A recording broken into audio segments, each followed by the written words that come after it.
Mama, papasok na po ako sa school. Eh ano, papasok ka na sa school? Amin na yung bag mo, i-ready ko na.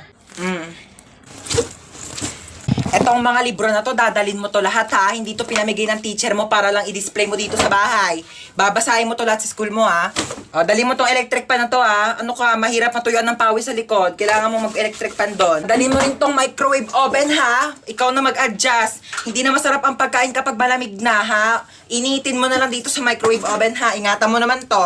O, ito, niready ko na yung mga tubigan mo ha. Itong tumbler mo, tsaka itong mga tupperware. Huwag mo tong wawala mas mahal pa to sa tuition fee mo.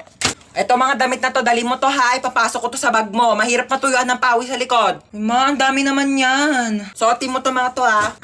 Ito ha, kumpleto na tong mga to ha. Mag-aral ka naman na mabuti, makinig ka naman sa mga teacher mo ha. Pag may nagsabi sa akin na nagdadaldalan lang kayo doon ha, hindi na kita pag-aaralin. Oh. Ang bigat eh.